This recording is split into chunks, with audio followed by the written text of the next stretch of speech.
Assalamualaikum warahmatullahi wabarakatuh. Pemirsa gapai kemuliaan yang dirahmati Allah, bekerja mencari nafkah, berangkat pagi pulang petang. Apalagi jika kita yang berada di ibu kota setiap hari harus berjibaku dengan kemacetan. Segala kelelahan ini tentu kerap membuat kita mengeluh.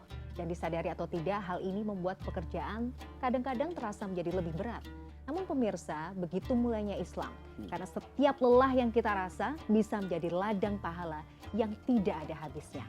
Lantas, apa yang perlu dihadirkan agar lelah kita ini menjadi lelah? Pemirsa, Masya Allah sekali pembahasan kita hari ini, dan seperti biasa saya tidak sendiri. Sudah hadir bersama saya di studio, ada Ustadz kesayangan kita semua, Ustadz Hilman Fauzi. Assalamualaikum Hilman. Waalaikumsalam warahmatullahi wabarakatuh. Sehat hari ini, A? Alhamdulillah. Terima kasih sudah hadir. Hari ini siap-siap juga untuk berbagi ilmu ya, ke kita. Hari ini temanya menarik sekali, agar lelah menjadi lillah. Ini sangat relate dengan kita sehari-hari. Apalagi kalau kayak kita ya Hilman ya, di ibu kota ya, aduh macet, kerja, kadang-kadang maunya ngeluh mulu gitu ya. Nah, bagi Anda pemirsa yang juga memiliki pertanyaan, Anda bisa mengirimkan pertanyaan Anda baik berupa teks maupun dalam bentuk video melalui nomor WhatsApp yang tertera di layar kaca. Anda juga berkesempatan untuk bertanya langsung pada Hilman melalui sambungan Zoom yang nanti akan ditentukan oleh tim Gapai Kemuliaan. Hilman, kalau bicara lelah, kalau bicara capek kerja, siapa sih yang nggak capek ya? Kerja apa sih yang nggak capek? Apapun itu ya, yang walaupun cuma di belakang meja atau yang kerjanya fisik itu pasti capek. Tapi itu tadi seperti di pengantar, begitu mulianya Islam bahwa Islam itu memandang setiap hal itu bisa menjadi ladang pahala. Nah, bagaimana ya kita kemudian bisa meyakini dan kemudian bisa menginternalisasi ya value itu bahwa oke, lelah kita yang kita lakukan ini insya Allah akan bisa jadi pahala. Bagaimana kita memahami ini? Bismillahirrahmanirrahim. Alhamdulillahirabbil alamin. Allahumma sholli ala sayyidina Muhammadin wa ala alihi wa sahbihi ajma'in, amma ba'du. Pemirsa CNN Indonesia yang dicintai Allah, semoga kita semua senantiasa dalam keadaan sehat walafiat, dan kita juga mendoakan jika ada yang sedang sakit, semoga Allah berikan kesembuhan kembali. Amin ya rabbal alamin. Ketika kita bicara tentang bekerja, maka yang harus dipastikan di awal adalah meredefinisi bekerja. Apa maksudnya? Bekerja itu bukan hanya sekedar rutinitas biasa dijalankan hanya untuk mendapatkan, misal mohon maaf ya, harta atau materi. Saya kira jika memahami bekerja sebatas itu terlalu kecil memaknainya. Kenapa? Karena bekerja itu punya dimensi yang sangat luar biasa dalam pandangan Islam. Setidaknya ada 3 poin yang bisa kita hadirkan. Yang pertama, bagi kita seorang muslim, bekerja itu adalah ibadah. Ini perintah Allah, Mbak Mila. Pemirsa bisa lihat di surat Al-Muluk ayat 15. Allah Subhanahu wa taala berfirman, A'udzubillahi minasyaitonirrajim. Bismillahirrahmanirrahim. Huwallazi ja'ala lakumul arda dzalulan famshu fi manakibiha wa kulu min rizqih wa ilaihin nusyur. Perhatikan dengan iman. Dialah Allah yang menjadikan bumi ini luas, sehingga mudah untuk kamu jelajahi. Apa perintahnya? Maka berjalanlah di muka bumi yang Allah ciptakan ini, wa kulu min rizqih, dan makanlah, ambillah, dapatkanlah sebagian rezeki yang Allah titipkan kepada dirimu. Maka bagi seorang muslim, bekerja itu ibadah. Kenapa ibadah? Karena perintah Allah. Makanya mohon maaf, kalau ada seseorang yang mampu bekerja tapi dia tidak bekerja, maka nanti dia akan dihisab oleh Allah kenapa dia tidak bekerja. Makanya kalau ada yang nanya begini, kalau ada kalimat, kalau aku nggak kerja, aku nggak dapat rezeki. Kira-kira menurut Mbak Mila itu kalimatnya fully benar atau agak keliru? Ini pernah dibahas, kayaknya tidak sepenuhnya benar. Tidak sepenuhnya benar. Kenapa? Karena kalau kita bilang, kalau saya tidak bekerja nggak dapat rezeki, berarti kita menuhankan pekerjaan. Yang benar adalah, kalau saya tidak bekerja, padahal saya mampu bekerja, nanti saya akan dihisab oleh Allah dengan nikmat yang Allah kasih sama saya. Dikasih umur, dikasih sehat. Kenapa kamu tidak bekerja? Makanya sekarang, kalau ada yang bertanya, gimana kalau pekerjaanku tak sesuai dengan jawaban misalnya, nggak sesuai dengan gajinya, berharap 2 digit ya, yang datang 2 koma gitu. Tanggal 2 jauh sudah, banget Ahilman. tanggal 2 sudah koma gitu ya. Kan suka stres tuh. Nah, stres itu banget sih, A.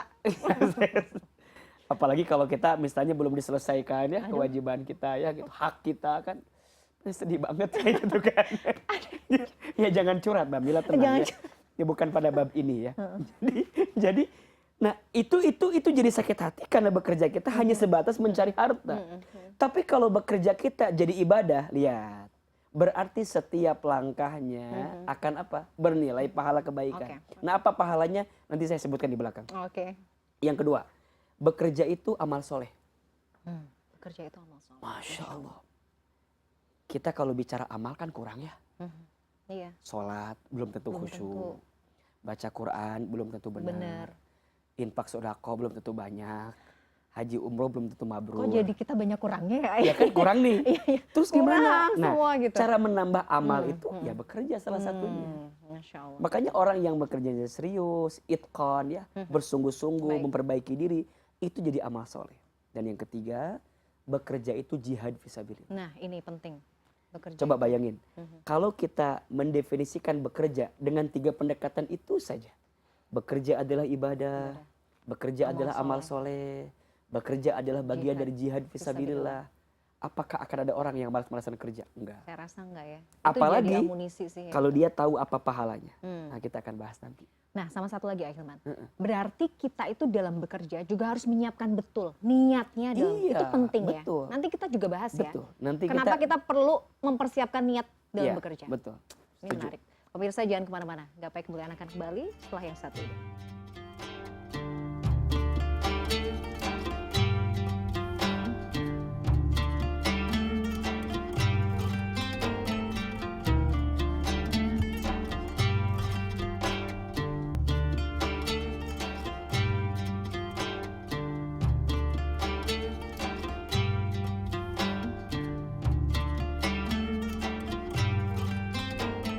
Pemirsa, Anda masih menyaksikan Gapai Kemuliaan dalam episode Agar Lelah Menjadi Lillah. Ahilman, nah, tadi masih terpending ya. Ada banyak sekali pahalanya apa saja kalau bekerja. Sama kita yang perlu mempersiapkan juga, yang kadang mungkin kita sering luput, adalah meniatkan bekerja itu untuk apa. Karena penting sekali ternyata kita harus men-set niat itu. Silakan Ahilman, jelaskan. Oke, kita coba bicara tentang yang tadi dulu ya. Maka kita pertama mendefinisikan dulu tentang bekerja. Tadi Ahilman sampaikan bahwa bekerja bukan hanya sekedar rutinitas biasa yang hanya sekedar ngejar harta materi, bukan. Tapi bekerja adalah ibadah, bekerja adalah amal soleh, bekerja adalah jihad fisabilillah. Jika ini dipahami oleh semua yang bekerja, maka bekerja itu harus lelah. Iya dong. Makin lelah ibadahnya, makin besar pahalanya. Jihad fisabilillah. Makin lelah dalam beramal solehnya, makin besar kebaikan yang Allah siapkan. Makin lelah pertarungan untuk jihad fisabilillahnya, berarti makin dekat dia dengan kebahagiaan. Oke? Nah, ketika dia bekerja, maka ada 3 poin juga yang penting untuk dihadirkan. 1, niat. 2, kaifiyahnya, caranya. Betul. Yang ketiga, tujuannya. Nah, betul. Oke. Yang pertama, niat kerjanya harus lillah, karena Allah. Nah, kembalikan kepada poin yang tadi. Kenapa saya bekerja? Karena ini perintah Allah. Kenapa Ahilman mau banting tulang, tulang banting, kaki di kepala di kaki. Kenapa mau capek? Perintah Allah. Bukan perintah bos. Kalaupun memang ada perintah bos, itu kan bagiannya saja dari pekerjaan kita. Hakikatnya kalau orang paham, ini perintah Allah. Makanya kalau kita tahu perintah Allah, kita akan bekerja profesional. Dilihat bos, nggak dilihat bos. Ada CCTV, nggak ada CCTV. Kerja tetap bagus. Karena yang lihat siapa? Allah. CCTV yang nggak pernah mati ya? Iya, nggak pernah mati. Maka lelahnya kerja harus lillah, agar nggak lelah. Jadi kalau orang bekerja lillah, tidak akan lelah. Tapi kalau orang bekerja bukan lillah, pasti lelah. Dapatnya capek doang gitu ya, ya. Dipuji semangat, dihina tidak semangat. Ya. Kemudian diapresiasi dengan nilai yang luar biasa, semangat. Ketika nggak sesuai, nggak semangat. Tergantung tanggal bulan kerjanya. Kalau awal-awal bulan gajinya masih ada semangat, tengah-tengah bulan aduh udah kurang turun. semangat. Coba tanyakan, boleh jadi selama ini pekerjaanmu bukan karena Allah. Karena Allah kok Ustaz? Kalau karena Allah, kamu akan percaya. Andai pun dunia tak menghargaimu, Allah tahu seperti apa kinerjamu. Maka ada bahasa dari guru saya bagus sekali. Ketika kamu bekerja, tapi nilai duniamu tak sesuai dengan capeknya kamu bekerja, maka nanti Allah akan menggantikannya dengan kebaikan-kebaikan yang lain.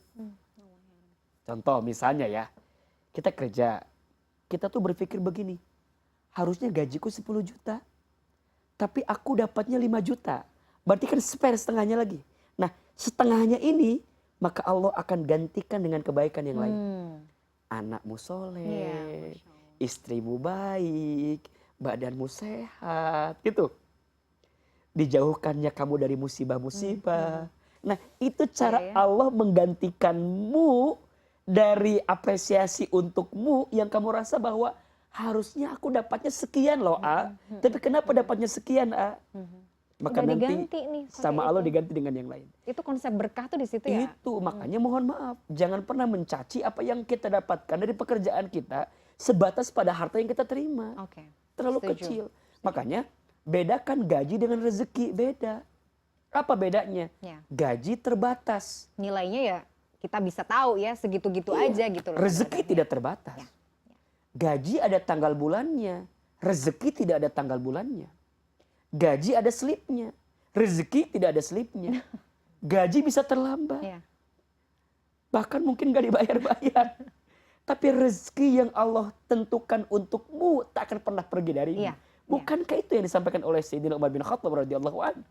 Aku tidak pernah gelisah dengan rezekiku, karena sesuatu yang ditakdirkan untukku tak akan pernah pergi dariku. Dan sesuatu yang tak ditakdirkan untukku tak akan pernah jadi milikku. Nah, ini harus dipahami. Ini hanya bisa didapatkan oleh orang yang bekerja lelah tapi lillah. Niatnya sekarang Mbak Mila, kan lagi lelah kelihatannya ya. Lelah banget. Jadi ini kan terlihat di kamera apa gimana nih? Ini kan wasilahnya pekerjaan kita. Mudah-mudahan jadi amal jariah. Jadi lelahnya harus jadi lillah. Amin, mudah-mudahan. Biarkan nanti Allah yang dengan caranya, dengan kebaikannya, itu nitipin kebaikan-kebaikan lain untuk kita. Amin. Sok sekarang Ahilman kadang suka mikir gini ya. Ada orang yang kalau logika gaji tuh nggak nyampe gitu. Nggak, betul. Tapi kok hidup aja? Iya. Iya gak sih? Betul. Kan ada yang mohon maaf, aku tuh kalau dilihat gaji mah nggak nyampe. Tapi ada aja. Tapi ada aja. Nah, itulah cara Allah menggantikan kebaikanmu. Tapi ada juga orang yang gajinya Masya Allah. Tapi kayaknya kurang mulu. Sempit. Apa yang ini kurang, itu berarti, kurang. Gitu. Kalau kita bikin kalimat sebaliknya. Ketika kamu harusnya mendapatkan 5 juta.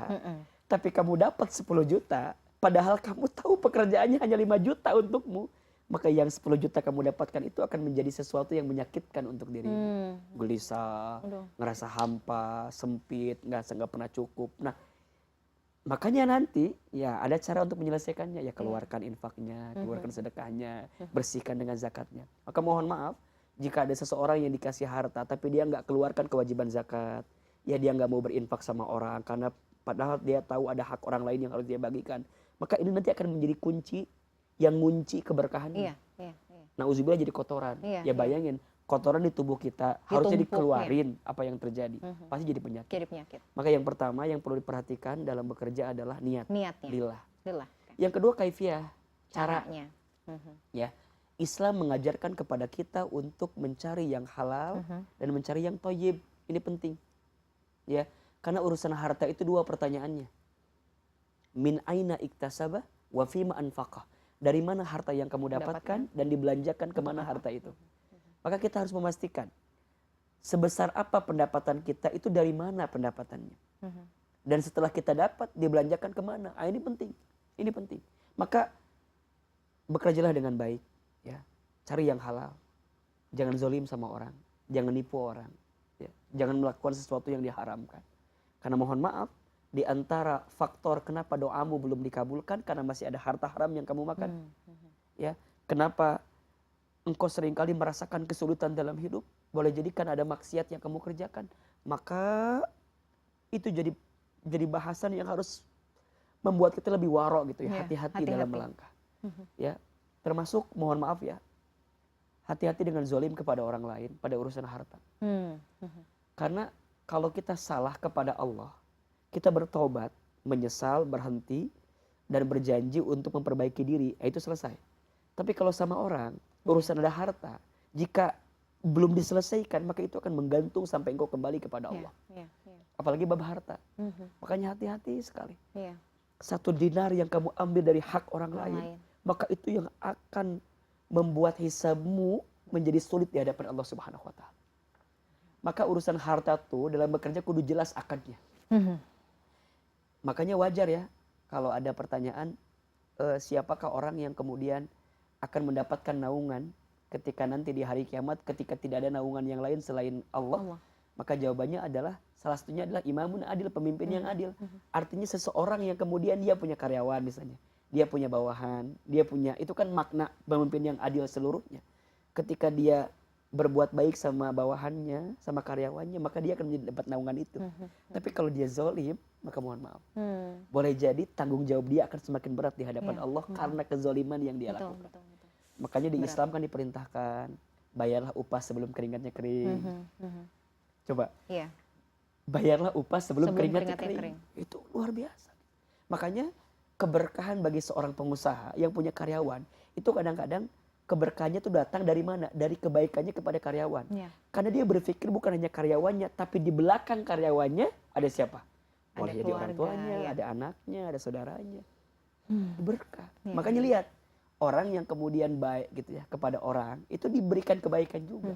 Maka dalam bekerja jangan zalim deh sama orang. Jangan ambil hak orang. Jangan ambil porsi orang. Jangan ambil sesuatu yang milik orang.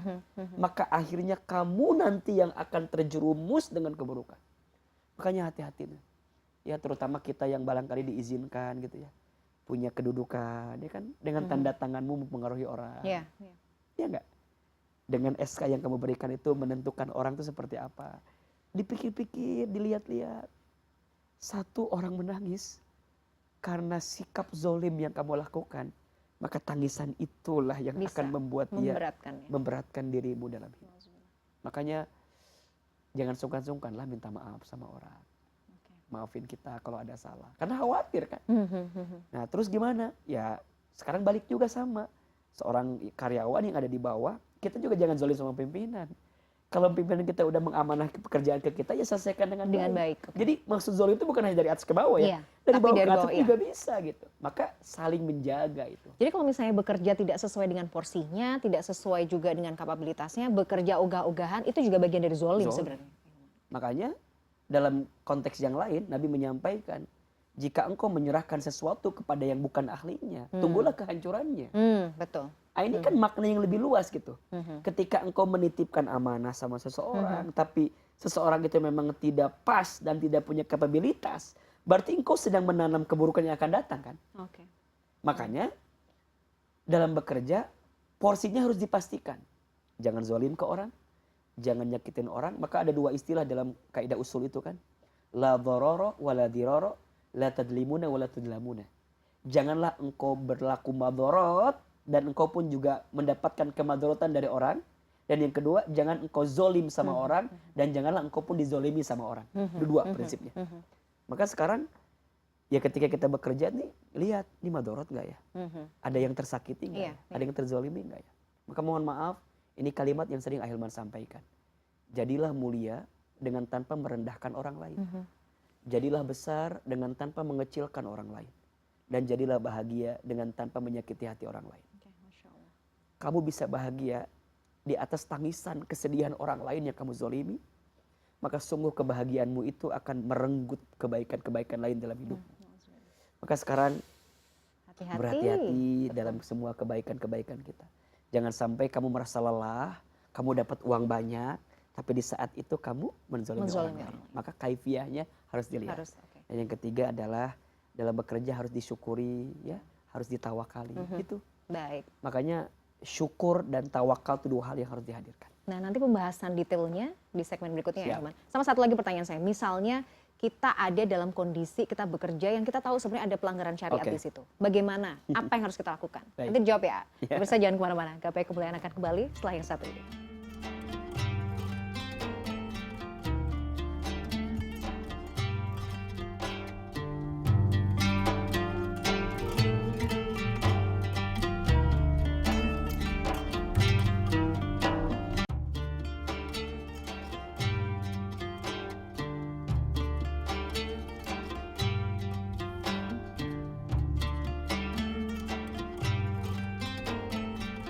Pemirsa, terima kasih Anda masih menyaksikan Gapai Kemuliaan dalam episode Agar Lelah Menjadi Lillah. Lanjutkan, A. Jadi tadi pembahasan kita sebenarnya masih panjang tuh. Yang terkait sabar juga, ada syukur juga di situ ya. Betul. Bagaimana kita memaknai pekerjaan kita. Iya. Kalau kita memahami bekerja sebagai ibadah, ya, sebagai amal soleh, sebagai jihad fisabilillah, maka kita akan sungguh-sungguh dalam bekerja. Ya. Bahkan kalaupun harus lelah, kita jalani, karena ada kebaikan. Betul? Nah, gimana agar jadi kebaikan? 3 yang harus dipastikan. 1, niatnya. 2, kaifiatnya. Yang ketiga, tujuannya, sikap yang dihadirkannya. Niat harus karena Allah, caranya harus benar, tidak zolim sama orang. Yang ketiga, tujuannya untuk apa sih? Ya, untuk mendekat ke Allah. Maka sikap syukur, sikap sabar, sikap tawakal, itu penting dihadirkan. Dan yang harus kita pahami, yakini ya, bahwa pahala yang Allah siapkan untuk bekerja, untuk orang yang bekerja itu luar biasa. Setidaknya ada 4 yang saya catat. Pahala yang Allah siapkan untuk kita yang bekerja, terutama kita seorang suami, seorang ayah yang mencari nafkah bagi keluarga. Ini luar biasa. 4. Yang pertama, orang yang bekerja itu diampuni dosa-dosanya. Barang siapa yang keluar dari rumahnya untuk mencari nafkah bagi keluarganya sampai di sore hari, dia pulang dalam keadaan lelah, maka di saat itu Allah hapuskan dosa-dosanya. Makanya sekarang kalau ada orang yang bekerja ngerasa capek gitu ya, lelah, boleh jadi itu adalah cara Allah menggugurkan dosa-dosamu yang begitu banyak. Maka ayo bekerja dengan baik. Yang kedua, orang yang bekerja itu akan diberikan pahala yang lebih baik daripada apa yang dia berikan bagi keluarganya. Makanya ada satu keterangan menyebutkan 1 dinar yang kamu berikan bagi orang miskin, 1 dinar yang kamu berikan bagi orang untuk membebaskan budak, 1 orang yang kamu berikan untuk kebaikan-kebaikan di luar gitu ya, dalam urusan agama ini, daripada kebaikanmu yang 1 dinar itu kamu berikan kepada keluargamu, maka 1 dinar yang kamu berikan kepada keluargamu lebih besar pahalanya daripada apa yang tadi kamu sampaikan di atas. Bayangin. Makanya Allah tuh pasti ngasih kebaikan yang lebih banyak gitu. Makanya ini rumus ya. Ya kita nih harus baik sama keluarga. Suami yang sayang sama istri, itu biasanya Allah itu dengan mudah angkat derajat dunianya tuh. Maka jangan pelit katanya gitu ya. Kalau bisa mampu ya berikan. Jadi kalau gitu. Terus-terusan minta itu karena ya sebenarnya ya karena suaminya supaya cepet diangkat derajatnya sama Allah ya. Jadi kalau kita lihat satu sisi, suami harus tambah baik sama pasangan, pasangan juga harus mengerti apa yang suami berikan. Karena khairukum li ahlihi wa ana khairukum li ahli. Sebaik-baiknya di antara kamu yang paling baik kepada keluarganya. Dan aku adalah yang paling baik kepada keluargaku. Yang ketiga, orang yang bekerja itu diberkahi hidupnya. Al-harakatu hiyal barokah. Setiap pergerakan tuh mengundang keberkahan. Maka jangan diam, gerak gitu. Gerak tuh bukan berarti aku mah kerjanya di laptop gitu ya, di rumah gitu kan. Maksudnya gerak tuh ya gunakan segala kemampuan yang Allah kasih untuk memberikan yang terbaik. Karena setiap gerakanmu dalam bekerja itu mengantarkan keberkahan. Dan yang keempat, orang yang bekerja itu dijanjikan masuk surga. Masya Allah. Satu kali ada kisah baginda Nabi itu pernah memegang tangannya sahabat Sa'ad bin Abi Waqqas radhiyallahu anhu. Tangan kanannya dan tangan kirinya. Ketika dipegang, tangan kanannya lebih kasar daripada tangan kirinya. Apa kata baginda Nabi? Wahai Sa'ad, sungguh tanganmu yang kanan yang kasar ini yang akan mengantarkanmu ke dalam surganya Allah Subhanahu wa taala. Berarti keseriusan kita bekerja itu mengantarkan kebaikan untuk kita. Ya Rob. 4. Diampuni dosanya, diberikan balasan yang lebih baik, diberkahi hidupnya, dijanjikan surga bagi dirinya. Ini pahala yang Allah siapkan untuk bekerja. Jadi Makanya tempel ya itu ya, 4 poin itu ya. jadi kalau kita lagi kecewa dengan pekerjaan, ayo bangkit lagi, ayo bangkit lagi. Mengafirmasi lagi bahwa ini adalah bagian dari ibadah. Nah tinggal sekarang kita gimana cara melihatnya. Kan yang kurang tuh bukan gajinya ya. Yang kurang apa? Rasa syukurnya. Syukurnya. Kan gitu. Ya, yang kurang tuh rasa syukurnya. Kan sering bilang Ahilman begini. Betul.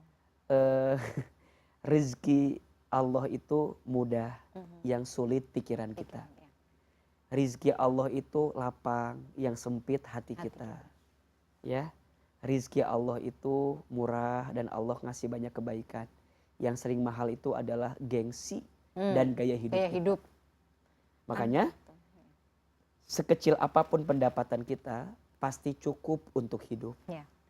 Tapi sebesar apapun pendapatan kita tak akan pernah cukup untuk gaya hidup. Jadi selama ini yang membuat kita lelah tuh bukan kerjaan.